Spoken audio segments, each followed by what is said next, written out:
Olá, seja bem-vindo ao Experimenta, um programa criado para divulgar os vídeos produzidos pelos alunos da UNAMA. E hoje você vai conferir uma entrevista especial com a repórter paraense Célia Pinho. Vai conhecer um pouco das histórias dos bastidores do jornalismo paraense e sobre o olhar do dia a dia da profissão da repórter. O vídeo é um projeto experimental resultado do trabalho de conclusão de curso do aluno Thiago Maia, que é aluno de comunicação aqui da UNAMA. Experimenta!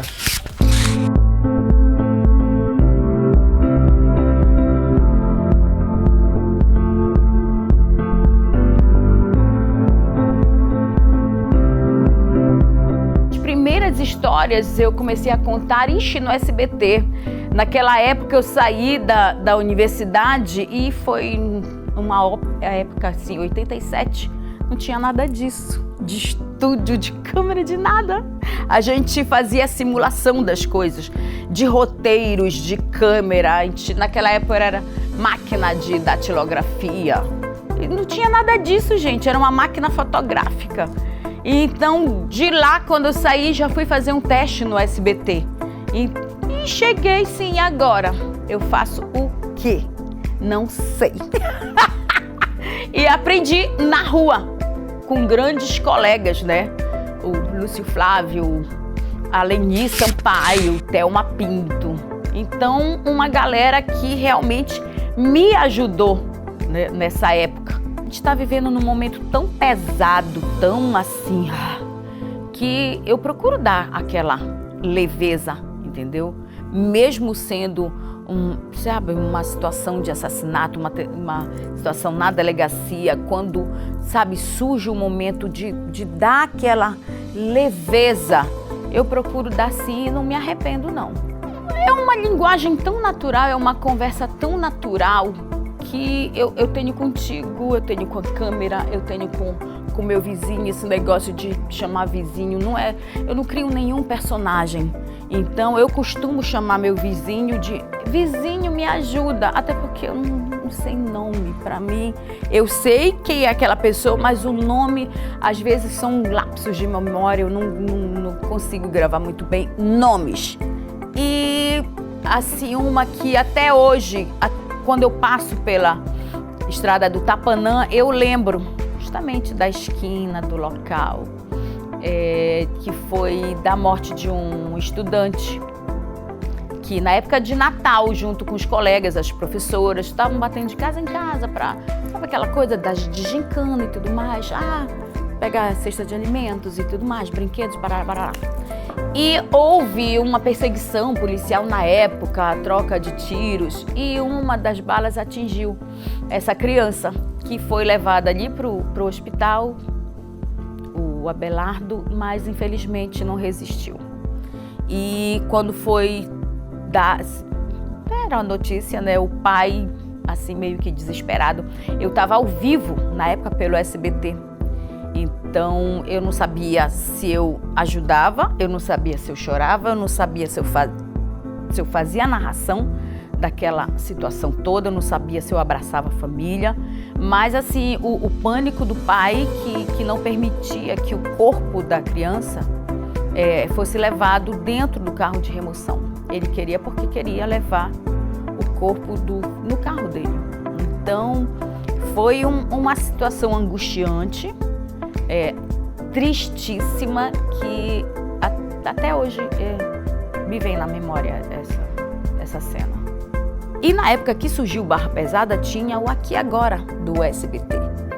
Então foi criado nos moldes do Aqui Agora, só que puxando um pouco mais para a prestação de serviços, de comunidades, de matérias de comportamento, não era só a polícia. E naquela época, quando surgiu o Barra Pesada, aquela coisa, era dica de emprego, a gente ajudava dando remédio, cesta de alimentos, resolvendo problemas de comunidade. Muita gente, na época, já viu o Barra como uma tábua de salvação. As pessoas já usavam, olha, eu vou chamar a Barra Pesada. E a gente sentia o peso dessa audiência. Era criticado por alguns colegas porque eles diziam que na época era o antijornalismo, né? Porque a gente se permitia, eu ser a Célia, o Ronaldo ser o Ronaldo, o Anaice ser o Anaice, sabe? A gente não era engessado, a gente não criava personagens e a gente se tornou a voz daquelas pessoas. A gente fazia piada, a gente chorava, a gente ria do próprio erro, entendeu? E a gente comentava, sabe, as coisas que aconteciam e forçou os outros colegas, as outras emissoras a modificarem um pouco mais. Até hoje eu me pergunto por que essa linha editorial de polícia, de ação, essas coisas assim, mesmo antes do Barra Pesada, chamam tanto a atenção de leitores, de telespectadores, porque antes mesmo do Barra Pesada, os impressos estavam aí. Tanto que era a capa do jornal e do lado o caderno policial. E onde tivesse sangue, melhor, que era estampado assim. E quem passava na rua, na banca de revista, aquele pessoal vendendo jornal nas calçadas, aquela curiosidade que a gente olhava e elas estavam lendo justamente a parte policial.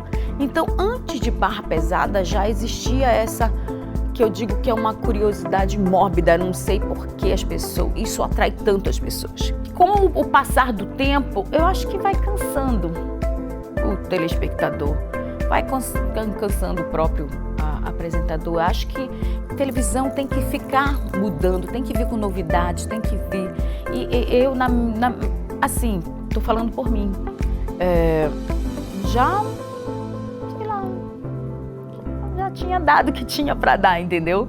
Tanto que eu passei a ficar só como editora-chefa e diretora do Barra Pesada e o Metendo Bronca. Então era uma coisa mais, bora, o que a gente pode fazer?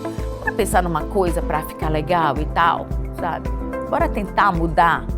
Até que foram mudando, nós fomos mudando, os apresentadores foram mudando, porque enjoa. Tem uma hora que, négua, já deu o que tinha para dar. Bora experimentar outras coisas. Eu sinto falta da apresentação, sabe? Mas não sofro, entendeu? Porque eu gosto mais de estar na rua, por causa do contato com as pessoas na rua. Na época eu estava na Record, 2006, 2007, não me lembro. E um dia antes havia acontecido um arrastão na saída, no final do turno da manhã, de uma escola ali naquela área do bairro do Marco. E houve um arrastão e o pai de um dos alunos teria revidado com um tiro. Acertou na época um dos assaltantes, então eu acho, ok. Foram para a delegacia da Pedreira, resolveram tudo. Eu estive lá também, fiz basicamente, olha, aconteceu isso, papapá. Tá. E quando eu estive na área da escola, os moradores, os vendedores ali da área, comerciantes, me pediram para fazer uma matéria sobre a insegurança naquela área. Eu repassei para a chefia, digo, ok, então vai lá cedo amanhã. Eu digo, então tá, eu vou. E cedo eu estava lá, acompanhando a entrada dos alunos, conversei com pais de alunos, conversei com os comerciantes, os vendedores ambulantes da época, que estavam lá em frente e tudo mais. E quando, de repente, um menzarrão foi chegando com a esposa e duas crianças. E eu estava tão, absorta, conversando com o senhor, quase em frente à escola, que quando eu olhei, assim, o cara estava em cima do meu câmera, o Edilson, discutindo com ele, querendo pegar a mídia da câmera, uma situação tão assim, que eu olhei e digo, mas que diacho é isso? E o senhor que estava do meu lado, eu digo, dona Célia, isso daí é o rapaz, é o policial que atirou nos bandidos. Eu digo, tá, eu digo, sim, o que foi que aconteceu já? Tá doido? Aí, Célia, me admira, eu digo, mas admira de quê, mano, que eu não sei nem quem tu és. Aí que eu digo, mas vai preso, mas por que ele tá preso? Ele pensou que a gente estava lá pra filmar a cara dele. Olha, doidíssima, não sabia nem quem era. Aí foi aquela confusão, e lá vem o auxiliar e já pega a minha maior confusão. Quando eu vejo, coloca o meu cinegrafista no camburão do carro da Polícia Federal. Eu digo, fumou-se. Aí nós fomos atrás, e quando chegamos lá, tá preso. Recebeu a voz prisão. Eu e meu auxiliar e pronto. Foram 6 horas lá prestando depoimento e tudo mais. Eu digo, mas menina, eu não sei nem que diacho é isso. Foi, sabe, uma coisa tão mal entendida que gerou tudo isso. Até hoje eu tô esperando minha indenização se paga, porque a gente ganhou. Ei, da justiça. Dona Ótima, chega nessa época, festa junina. Quem nunca ouviu Piquechita, Piquechita, você tá vendo? E eu sou tão mais bonita. Então, gente, falar de Célia Pinho é falar de um jornalismo que eu diria generoso. O jornalismo em que você pega uma situação e você consegue levar para o telespectador com uma linguagem fácil, com uma linguagem generosa, como eu falei no início. Você ser um comunicador é justamente isso, você estreitar, você facilitar o entendimento, e é isso que ela faz. Sem falar, é claro, no jeito dela irreverente, engraçado, ela tem a capacidade, assim, de trazer uma leveza para tudo que ela faz, toda a informação que ela traz. Eu diria que não seria nenhuma capacidade, eu acho que é um dom mesmo. Célia Pinho tem um jeito muito Célia Pinho de fazer jornalismo, eu me orgulho muito de fazer parte da mesma equipe que ela. A cena ótima. Aí quando ela chama, como é que você vai me chamar? Eu digo, mano, eu não sei. Na hora, eu digo, mano, eu nem te conheço, eu tô te vendo agora e tudo mais. E foi a mesma coisa. As pessoas, como ela costuma falar, estou me sentindo ótima, não sei o quê. Aí ficou Dona Ótima. Só que como ela é baiana também, Dona Ótima. Então é tudo muito natural, nada é combinadinho. Eu acho que observar e ouvir bastante e tentar fazer um texto leve, sabe? Frases curtas. Sabe aquela coisa do claro e objetivo? Aí tem aquele negócio onde, porquê, quando, não sei o quê. Ok, que tenha no texto, mas não que, sabe, seja aquela coisa bem, sabe? Que seja um texto redondinho, que seja leve e que atraia a atenção do telespectador. Porque as pessoas, quando veem assim a gente na televisão, pensam que a gente é inatingível, intocável, sabe? Nada disso. Manda convida que eu vou. Se é para conversar bem ali numa escola pública, eu vou. Se é numa universidade, eu vou também. Como já aconteceu tudo isso.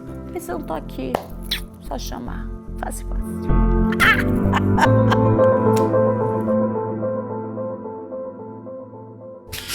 E aí, curtiu? A gente se encontra no nosso próximo programa. Tchau!